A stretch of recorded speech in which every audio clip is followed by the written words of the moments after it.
सबको देखकर बूढ़ी माता बड़ी प्रसन्न हुई। प्रसन्न होकर के उन्होंने जलपान दिया और जलपान देने के बाद शाम का टाइम था, तुरंत भोजन बनाना शुरू कर दिया। भोजन बनाने के बाद उन्होंने संत से निवेदन किया कि महाराज आप भोजन पा लीजिए और इसके बाद मैं भोजन पाऊं। तब देखो कुछ भक्त लोग आएंगे, कुछ चर्चा होगी, सत्संग होगा। तो क्या होता है कि साधु ने कहा कि माता जी हम पहले अपने ठाकुर जी का भोग लगा लें और इसके बाद हम भोजन करेंगे। बूढ़ी माता ने कहा कोई बात नहीं, क्योंकि सच्चा भोग ज्ञान होता है तो वहां कोई आग्रह दुराग्रह नहीं होता कि हम ऐसा करेंगे। विवेक से जो काम तुल जाए और उसे करते हैं। तो साधु ने कहा कि पहले हम अपने ठाकुर जी का भोग लगा लें। तो माता जी ने कहा कोई बात नहीं। तो भोजन लेकर के थाली में ठाकुर जी का भोग लगाया, इसके बाद स्वयं भोजन किया। अब माता जी मन मन में सोच रही हैं साधु जी को कैसे चिताया जाए। तो माता जी क्या काम करती हैं, कुछ देर बाद जब साधु ने भोजन कर लिया, स्वयं भी भोजन कर लिया और भोजन करने के बाद वो क्या करती हैं, घर से बाहर गली में एक खंभा बिजली का लगा था, उस खंभे पर बल्ब टंगा हुआ था। उस बल्ब की रोशनी में जमीन पर को खोदने लगी हाथ से कुछ खोद रही हैं और लगातार काफी देर खोद रही हैं।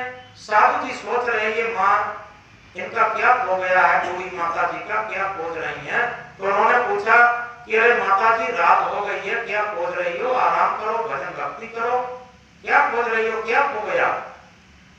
तो माता जी ने कहा कि महाराज जी एक कपड़े सिलने की सुई थी और जो कमरे के अंदर खो गई है।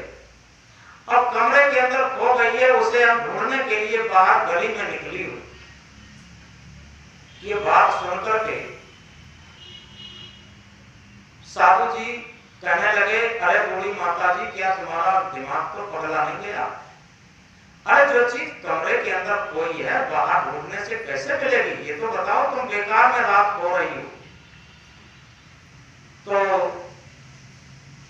बुढ़िया ने कहा जड़ से पृथक दृश्य जड़ में, जड़ से पृथक दृश्य जड़ में भगवान खोज। बुढ़िया ने कहा निज से पृथक दृश्य जड़ में भगवान खोज से मिल जाए, भगवान खोज से मिल जाए तो निश्चित है साधु जी मेरी सुइया भी बाहर मिल जाए।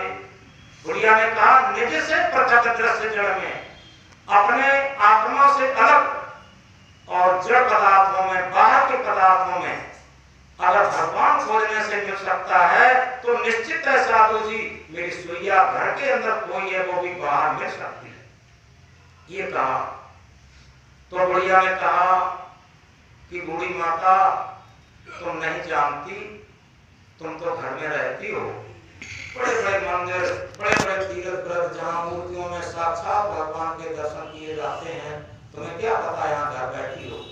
बुढ़िया ने क्या कहा, बुढ़िया बोली साधु जी करो चित्त ठाम, सात पुरी हम देखिया देखे चारों धाम। बुढ़िया ने कहा कि साधु जी तुम चित्त को एक ठाम करो, एकाग्र करो, ऐसा नहीं है तुम्हें लगता है हम कहीं नहीं, हमने सात पुरी और चारों धाम भ्रमण किए।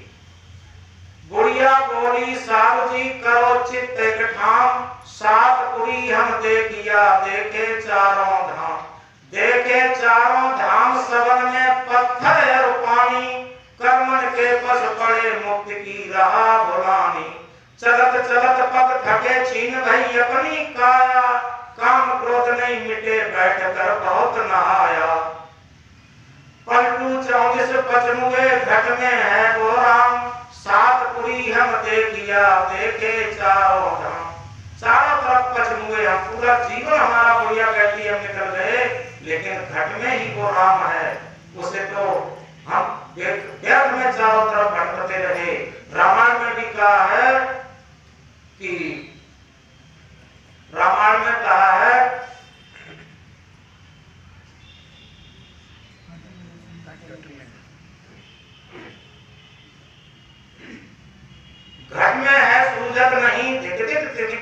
गोविंद, तुलसी या संसार को भव मोतिया है।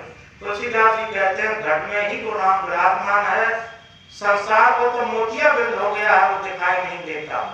कस्तूरी कुंडल बसा मृग हुए बनवाए, ऐसे घट घट राम है दुनिया जानत नाय।